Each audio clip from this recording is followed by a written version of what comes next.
Жаңалықтар шығарылышы өз ішін башлап жіберді. Студияда Алина Валиева, исәнмісіз? Республикада коронавирус белән авыручылар саны 4000-нән артып китте. Шолада тәүлек дәвамында нинди үзгәрешләр бар? Тавыш бирүчеләргә битлекләр, перчаткалар бирергә, метр ярым дистанцияны сакларга. 1 июльдә Россия Конституциясенә үзгәрешләр өчен тавыш биргәндә аерым кагыйдәләр үтәләчәк. Яңартылган бинада яңа шартлар, Нур яшьләр үзәгендә ремонт тәмамланып килә.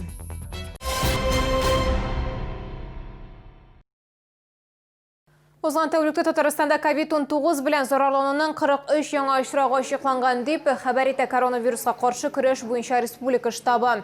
Республикада коронавирус белән авыру очракларының гомуми саны 4001-гә җитте. Шулда авыручылар саны 4-кә артты. Шулай итеп 16 июньгә шәһәребездә коронавирус белән авыручылар саны 635-кә җитте.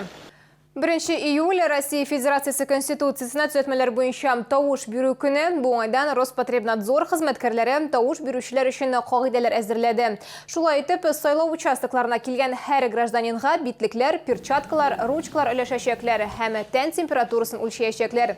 Татарстанда тавыш бирү участокларына 1 юлламны 8 кешедән алып 12 кешегә кадәр үткәрәчәкләр.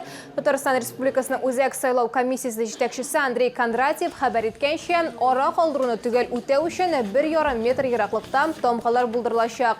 Яшерен тавыш бирү өчен кабиналарда алгы пәрдәләр булмаячак. Шулай ук Роспотребнадзор таләбе буенча биналарны дезраствор белән җыештыру һәм мәҗбүри төстәм җилләтү каралган.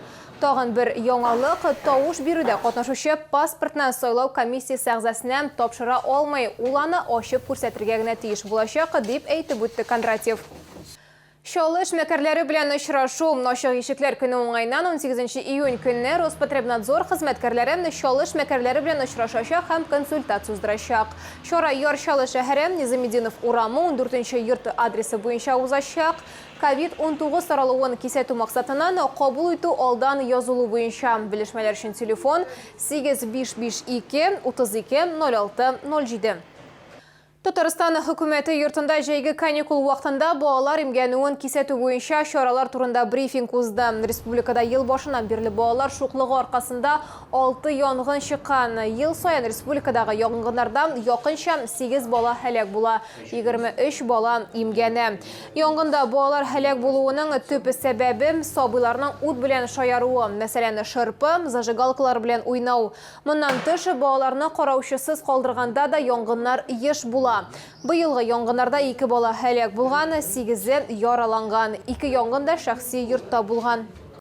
Учитывая, что гибель и травмирование детей происходит в жилом фонде, большей части, как правило, при попустительстве взрослых ежегодно проводится пожарно-профилактическая операция жилища, в рамках которой упор делается на разъяснительную работу среди взрослого населения, при этом в первоочередном порядке посещаются места проживания семей, находящихся в социальном опасном положении. Җәйге каникуллар вакытында балалар өчен тагын бер куркыныч сулыклар. 2019 елда сулыкларда балалар батып үлүнең төп сәбәпләре йөзә белмәү һәм су буйларында өлкәннәрдән башка булу. Быел 5 июнь көнне Нурлат районында өлкәннәрдән башка су коену нәтиҗәсендә 14 яшьлек яшүсмер батып үлә. Балаларның һәлак булуының еллык сәбәпләрен искә алып, балаларны кече яшьтән йөзәргә өйрәтергә кирәк. Аларның үзләрен генә сулыклар янына җибәрергә ярамый дип билгеләделәр брифингта. Победа авиакомпаниясы Бигештән Сочига рейсларны яңартты. Исегезгә төшерәбез, пандемия аркасында рейслар вакытлыча туктатылып торган иде.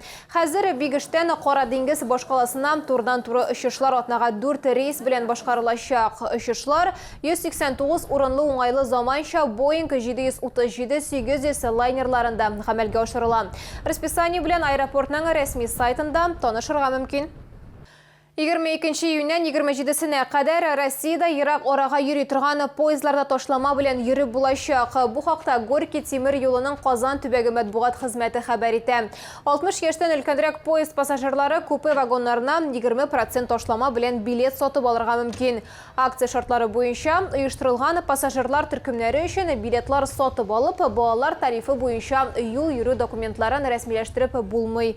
Моннан тыш ташлама сервис хезмәтләре бәясенә дә кагылмый.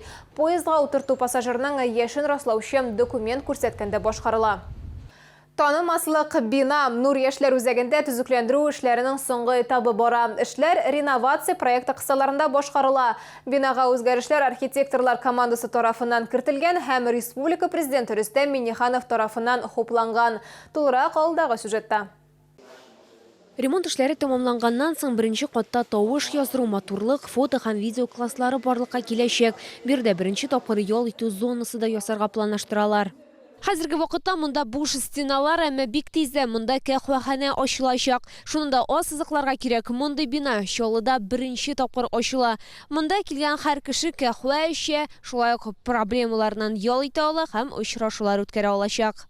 Төзекләндерү эшләре тышкы якта да бара, керү ишеге түбә алынышначак. Яшьләр үзәгенең арткы ишек алдында үз баскетбол майданчыгы барлыкка киләчәк. Быел реконструкция өчен 96 миллион сум бүлеп бирелгән. Сейчас мы ремонтируем первый этаж. Уже у нас демонтированы все неиспользуемые в дальнейшем перегородки в помещениях, возведены новые перегородки, работают электрики по прокладке кабелей новых. Также вот мы демонтируем фасад. Фасад у нас тоже будет обновляться. Объектны сентябрьдә файдалануга тапшырырга планлаштыралар. Лилия Гатина, Диана Малярова, Сергей Вильданов, яңалыклар. Чаллының ең зор мәчеті түзіліші дәвам итә. 2020 елның бірнеше айы ішінде генә дә эшләр шактый күләмдә башкарылганы билгеле булганча, төзелеш шәһәрдәшләребез акчасына алып барыла. Урында Лилия Гатина булып кайтты. 3200 кешегә исәпләнгән иң зур мәчеткә 1990 елларда ук салынган. Бинаның 4 манарасы булачак, аларның икесенең биеклеге 76 метр булыр дип исәплиләр. Хәзерге вакытта 1600 куб монолит бетон чәелгән, 2 як стеналар торгызылган. Быел 1600 кубометр монолитный бетон салырга салуны ирештек. Тагын инде 3000 кубометр бетон әле авасы бар. Ошол вакытта инде безнең мәчетебезнең бинасының каркасы дибез инде.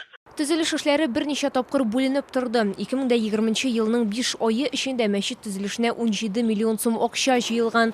Объектны бар тик шәһәрлеләр иганәсенә генә торгызалар. Ярдәм итүчеләр теләгән кешеләргә безнең сайтыбыз бар, анда бар безнең банковский реквизитлар. Аннары соң QR-код дигән әгәр бар инде безнең сайтта тоже бар, аны тоже можно метргә кулланырга. Онлайн режимда шәһәр хакимияте сайтында җәмигъ мәчете төзелешен һәркем күзәтә ала. 2 махсус видео күзәтү камерасы шәһәр мэриясе бинасында урнаштырылды. Лилия Гатина, Сергей Кищенко, яңалыклар. Бу сезгә ишрәсе соңгы мәгълүматыбыз иде. Мин Алина Валиева, сезнең белән сау булашам. Игътибарыгыз өчен рәхмәт.